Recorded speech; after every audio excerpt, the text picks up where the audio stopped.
Hello there, we are your hosts Vivek and Pabitra from the Agile Coach podcast. In this podcast, we bring fresh perspective to you through our interviews with thought leaders in Agile coaching, facilitation, business analysis, and product management roles. Enjoy. So I don't know about you, but when I was working at large organizations, here was what happened. Somebody would ask me, hey, how long is this going to take? And we would give them an estimate. We'd say 6 weeks is the magic number. Usually people say 6 weeks. And you say, okay, cool. And then the very first day of that thing, you'd have a nice project plan or whatever, and you start tracking it. You're like, we're on track for this. And then you'd ask people a couple days later, how are we doing? You're like, oh, we're doing great. We're on schedule. They might even say ahead of schedule. And they'd be like, no, you can't say ahead of schedule. No, something's going to go wrong. We're going to be behind schedule. So you keep going, and then everything looks good. You make it to about 50%. People start to get nervous and they're like, well, I think we're good, but something could go wrong. So let's just say that we're on schedule because we don't want to deal with all the pain and suffering that happens if we're off schedule. And you keep going.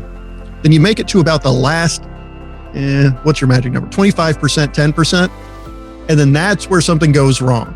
That's where that nice little green indicator that was on your project plan or your report goes from green to yellow or red.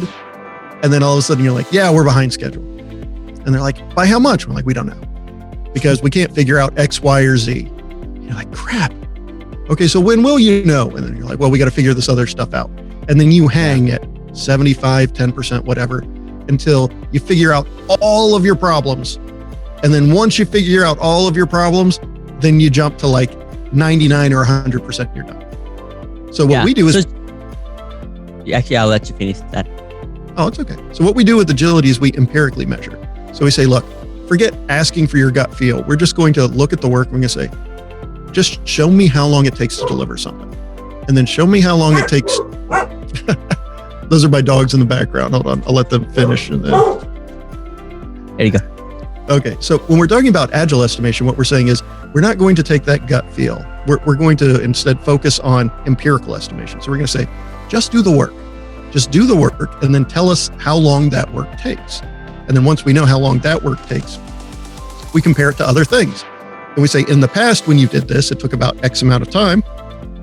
So that's how long we think we're going to take. And then now there's less gut feel associated. So you're saying, Joe, in a lot of ways, when you ask somebody for hours, they're just making things up. They're just saying, oh, I think this is maybe this amount of hours that we might take. They might not consider all the risk, all the dependencies, all the rework, all the unknown domain that they have to kind of figure it out. They're not taking all that into consideration. So a lot of the times they're wrong. And you're just better off using more of an empirical approach, saying, okay, let's just do this. Let's just see how much it takes, reflect, and then let's just adjust and use a little bit more of a probabilistic approach than deterministic approach where you're kind of saying this is what we might do. Is that correct? Oh yeah, and Mike talks about this on his website too. He talks about how our brains aren't really designed to just randomly pluck highly refined numbers out of thin air. Like there's nothing there that says this estimate will take 17,547 hours. Instead, he uses relative sizing because he likes to say that it's based off of the visual cortex. So our brains are geared as living creatures where if you're standing, in front of, let's say you're out on the savannah in Africa and you see a lion and the lion is very, very tiny. Your brain is going to say, either that's an incredibly tiny lion or that lion's far away and I don't have to be afraid of it. Where if you're on the savannah and the lion is huge, your brain is going to say that lion is right in front of me and I should run away. And then that's what he bases relative sizing on. He says, because our brains are geared towards thinking that way, he's like, why don't we just size relatively to things? And so that's what we do. We compare two things and we say, are you bigger or smaller than this other thing? And based on that,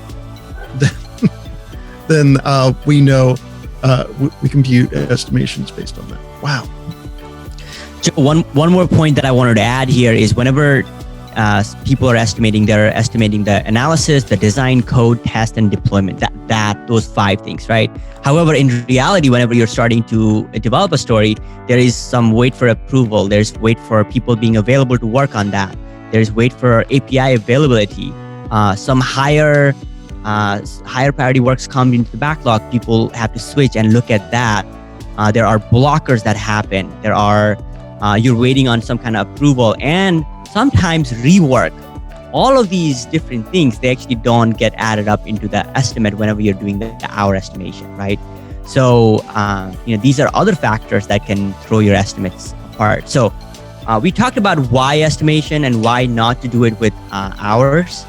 And let's just kind of talk about story points. Oh, and real quick before we move on, so that last point. So that shows up a lot where there's always something that people are concerned about where they say, well, my estimate doesn't include this or it doesn't include that. And you're absolutely right. You want to make your estimates as inclusive as possible. So for example, if you have a bunch of stories that require help from UX designers or from information security or require hardware. Hardware is one that shows up a lot. People always say, well, what do I do about these things? Well, you know what? All you should really do is just do the work. Mm-hmm. And then your estimates will show up. There's this thing called the law of large numbers.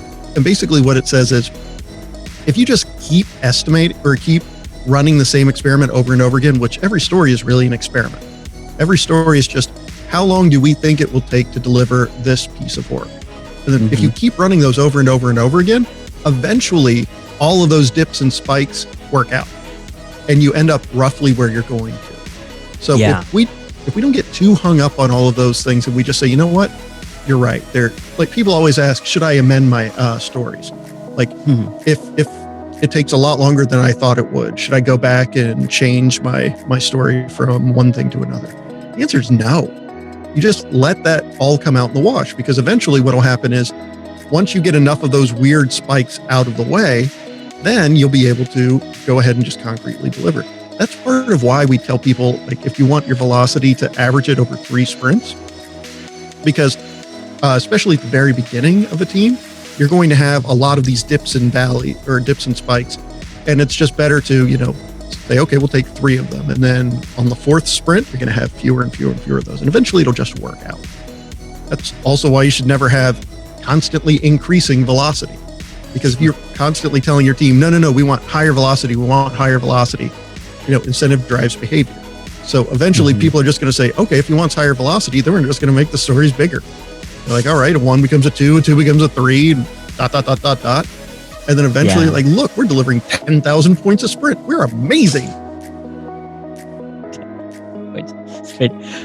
So let's just kind of talk, if the audience doesn't know really what are story points, what's the significance of it, what is Fibonacci and what are story points, Joe? So story points are this made up thing that we apply to stories. Basically saying, hey, look, instead of estimating exactly how long a story is going to take in terms of hours and stuff like that, we're going to relatively size these things. And we relatively size them using a number because then you can do math on these estimates. And by the way, the Fibonacci sequence isn't magic. So Bob Schatz was the VP of technology at Primavera a long time ago. And he told us the story about how he came up with these numbers. And he just had this simple rule. He said, no matter what they're doing, and this was when Ken Schwaber was working with them to help improve their delivery, every team had one rule, which was every sprint you have to find something to do to improve. And one of the teams came to him and they're like, hey, this is what we're going to do to improve. We're going to use the Fibonacci sequence to estimate our stories instead of just 1, 2, 3, 4, 5, blah, blah, blah. And he was like, okay, why? And they said, because the Fibonacci sequence is cool. He was like, okay, great. Have fun with it. So are you serious? Are you serious? Bob Schatz just came that out because he threw out a challenge to his team to improve estimation? Yeah. Wow, really? It wasn't chiseled on stone tablets. The teams were just like, hey, we're going to do this stuff and they're going to find ways to improve. And that was just one way one team happened to improve and people liked it. So yeah, I did not know this origin story. That is amazing. Whenever, and this is one of those things that everybody is like, oh, you use the Fibonacci sequence. And then Mike Cohn, in his book on planning poker, copyright Mike Cohn, when he was talking about the modified Fibonacci sequence, he tweaked it too. But yeah, people just tweak these practices over time to find what works for them. And then the stuff that people really like, gets reused over and over again. So yeah, never be afraid to change the stuff that your teams are doing. I mean, try it and see if it works. If it works, great, keep doing it. All right, that's a wrap with this episode. Thank you for listening till the end.